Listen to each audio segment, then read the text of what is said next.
My name is Scott Toy Guru Neitlich, and I have had a very, very blessed career getting to work in the toy industry, and specifically on product that I love, that I personally collect. And I think one of the highlights of the entire time I've spent in the toy industry, 20 plus years, was the 10 years at Mattel when I headed up the Masters of the Universe Classics line. While it started off as just a couple figures and we thought, okay, we'll do 6 and we'll be done, it soon turned into a 10-year project with characters sprawling? That's not a word. Sprawling? Sprawling. Let's go with sprawling. With characters sprawling out from all areas of the franchise, and we did beasts, we did play sets, we did vehicles. It was honestly unprecedented at the time, and almost kind of still is, and remains one of the things I'm most proud of. But when you do 300 plus figures, plus playsets, plus vehicles, plus piano wire, well, there's always going to be mistakes that happen. And there were a lot of things the fans were very upset over the years, and they were absolutely legitimate, 100%. And it's interesting, though, that I also had a lot of regrets. Well, not a ton, but the regrets I did have, but then again, too few to mention. Okay, sorry, I got caught up in the slide.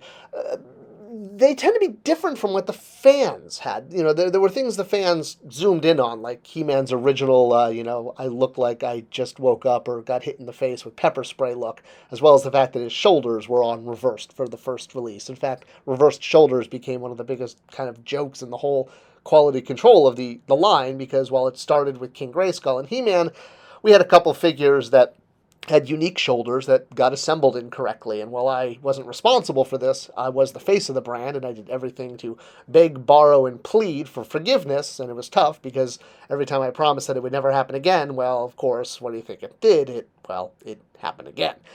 So while this was something that was a big problem with the fans, and totally legit, I mean, 100%. I'm not discounting that this wasn't an issue.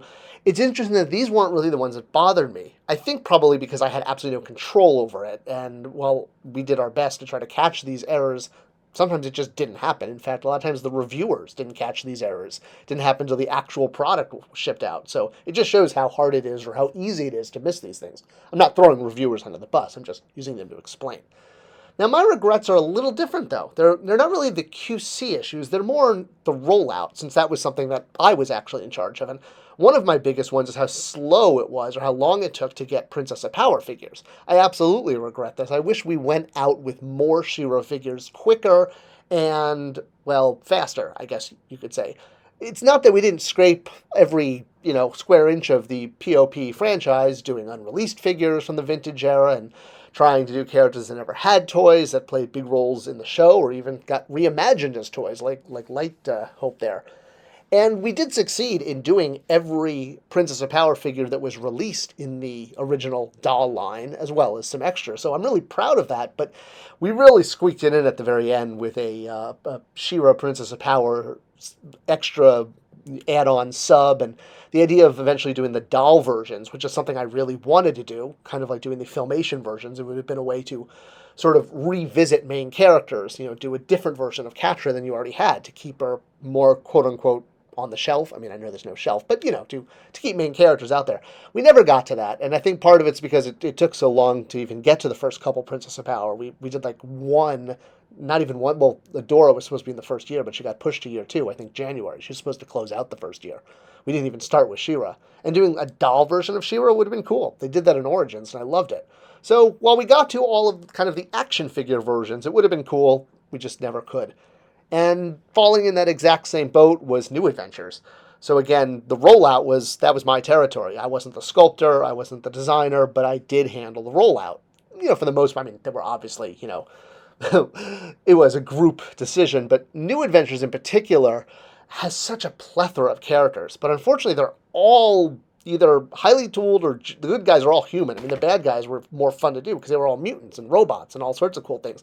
The good guys were basically, guys in one-color pants with one-color tech jackets. I mean, He-Man basically sets the standard for what all of the Galactic Protectors were. So they weren't exactly making the most interesting toys, which is why we tended to skew more towards doing the evil mutants because, well, they were cooler looking.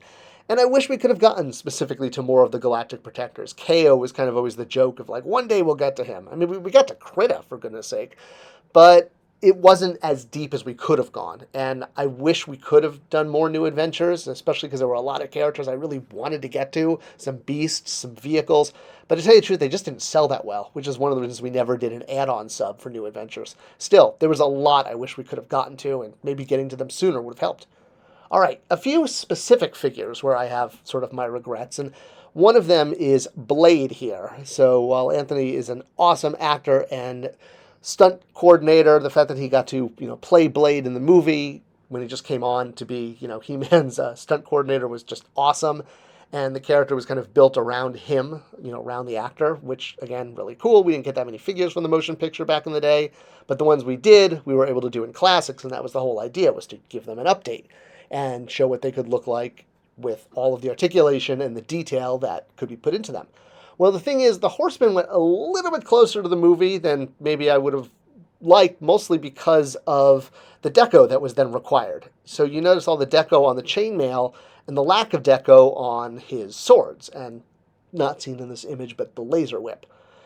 I can't stand figures without deco on accessories. I just think it makes them look so cheap. You have this beautiful, beautiful figure, and then you give them undecoed plastic accessories. I mean, it has to be done to cost reduce. It's not, what are you going to do? You could, I guess, take out that whole rogue head and put some deco on the gun, but maybe the rogue head has more value. The point being is, Blade had almost no deco on his accessories. I think we got to save a little bit of red on the part of the hilt on one of them. Second one is just plain. If you look at the early samples shown at conventions, there was deco up and down the handles. The whip had gold and silver, just like the armor. The swords were fully painted. And in the end, because we had to use so many paint ops for the armor, we couldn't afford to put it on the accessories, which is why I was kind of hoping we would have gone more like the classic figure, because that required less paint ops. There wasn't as much chainmail. Nevertheless, I think fans are happy they got the version they got. This one would have been less expensive to do, and we could have afforded to paint the accessories, but you know what? He did come out great, and I'm glad the Horseman, went a little closer to the movie, because that really is what fans wanted, and, it's kind of skirting that legal line, although now it looks like Mattel has the rights. Anyway, let's move on. Stratos, a very early figure in the line, and one of my absolute favorite figures as a kid. I just love flying characters, what can I say? And while we did do multiple versions of Stratos over the years, the original one had some issues. Some of the bigger ones for the fans were the fact that the wings were not, you couldn't rotate them. They were just stuck in place. They were actually glued in place, and that wasn't the intent. The Horseman wanted them to be able to rotate, and he was one of the first 6 figures. There was a lot that got lost in those first 6 that, just with any line. With the idea that we were trying to essentially update the vintage figures, well, we followed that for the first 6 figures to a T, because we thought we were only doing 6 figures. So we're like, well, we have to get it perfect, right? And that meant Stratos was packed out without his jetpack on, but with no other accessories, because that's how he came back in the day. The thing is, with classics, eventually every character came with at least 2 accessories. That was part of my whole plan to eventually release it at retail by scaling back to 1 accessory and 1 head to preserve the value. Stratos, though, with no accessories, he did get accessories with later releases, now sticks out like a sore thumb. He's the only figure in the entire line to have no accessories. And again, while that's accurate to the original figure, there's so many cool accessories we could have given him. Things like, the staves of Avion that help him fly, because the jetpack and wings aren't enough. And there's both a comic book version and a Filmation version. And we had to wind up doing the comic book, mini-comic version and having it packed with Goatman, who was an inexpensive figure to tool, since you really only need like a head and a vest and, I think, upper thighs. Otherwise, he was all reused. So we had extra tooling dollars, and we used it to finally get Stratos his accessory. So that is one of the cool things about the line, is being able to pack accessories with later figures that are intended for earlier. But, I always hate having to make up for things. I'm glad we could do it with Stratos, because it was great to finally give him the Emerald Staff, and this was a path that I was going to try several other times, and sometimes it worked, like getting out that Zodak head with Strobo, but other times, as we'll see in a moment, it didn't. But hey, at least we got both staves for Stratos with various figures, and it made up for the fact that he was the only figure with no accessories. It bugs me to this day. What can I say? But at least there were redeco opportunities, and we know how much fans love this version, as he pegworms everywhere. All right, moving right along, Leech. another figure that has a special emotional place for me because this was the first figure I got when we moved from Connecticut to California when I was 8 or 9. So I have huge memories of getting him and going to Peppino's Pizza. It was the first thing we did, like that first night we moved here, or a couple nights in. My parents decided to treat me to a toy and pizza out. And I remember that night very fondly and carrying Leech around with me. And he was cool because as a Motu figure, he actually had his own unique silhouette. You'll notice how thick his thighs, his upper arms, and his shoulders are. He doesn't follow the standard Motu silhouette. He is in that crunching, bending stance, but he has much thicker legs and arms. And when you compare him to the Classics figure, you'll notice that because we couldn't afford to give him unique legs and arms, he has to use the standard ones, which to this day drives me nuts. I hate that we couldn't fully tool Leech, especially because he had sort of those like bump, pimply wart things going up and down his leg and arms, and that really should have been part of the figure. And if we could have afforded to give him original arms and legs, it would have basically made him a fully tooled figure. And in this case, he was like an 80% tooled figure. We just didn't have the tooling budget. It was, based on sales. And it's interesting, in Origins, they did the same thing. And they gave Leech the standard arms and legs. They just tooled up the new torso and head and, arms and feet. Which bums me out because, Leech is supposed to be a thicker character, and it drives me crazy that we couldn't deliver that in Classics. And now to see this repeated in Origins, I don't know, to me it's kind of like, it's not beating the dead horse, but it's like, pouring sugar in the gas tank or rubbing salt in the wound. There we go. Let's go with that metaphor. Because, I don't know, it just drives me nuts having Leech have the standard legs. That they're too thin for him. That's not the way he looks. Mattel had so much tooling in 85, 86 because the line was selling so well they could afford to fully tool almost every figure. So that's why all the Horde members back in the day had so much tooling. So I wish we could have looked like this. I think it would have been a lot better, especially even having the bumps on the legs. But, well, que sera, sera. He still came out great, and fans really didn't seem to complain about that. So again, one of those things that bothered me, but didn't seem to bother the fans. Maybe you were bothered by this, were you? I don't know. Let me know in the comments. Also, his net ripped, which always stinks. I think I have like one in okay condition, 10 ripped ones. Last but not least, the Rock People. Now, the Rock People, I keep talking about characters that had a special place for me, and I loved Leech, I loved Stratos, but Rock On, the orange one, that was not just one of my favorite He-Man toys, it was one of my favorite toys as a child. I liked Stondar too, but Rock On with the orange, he was the younger, cool hero. Stondar was like the older, Obi-Wan mentor type, and this toy just went everywhere. I mean, I still have my original Rock On. I love that I do. It was an amazing toy. It just really was. The fact that it folded up like a rock so easily, and getting to do both of them in Classics was huge on the to-do list, but we knew we had to wait for a special occasion, and that being Comic-Con, because we knew there was a lot of tooling involved, especially with all that rock armor. The Horsemen came up with an amazing way of executing it.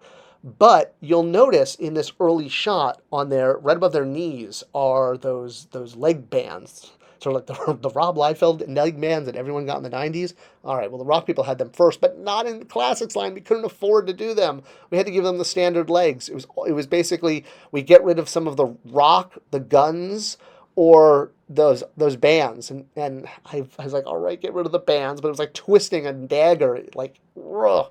And I really wanted to try to get the bands out as slip-on parts with some other figure, like we did with Stratos' staff, with Goatman, and it just never happened. And to this day, I still so regret that we couldn't execute two of my favorite, if not one of my favorite toys of all time, Rock On, without the proper leg bands. I mean, they came out okay. So do these things bother you? Or the things that bother me? Or are we in totally different camps that, most of the customers, the collectors out there, were bothered by other things? I'd love to know what you think. Let me know in the comments below. Share this video with others who might be interested, and I'll see you guys in the comment section.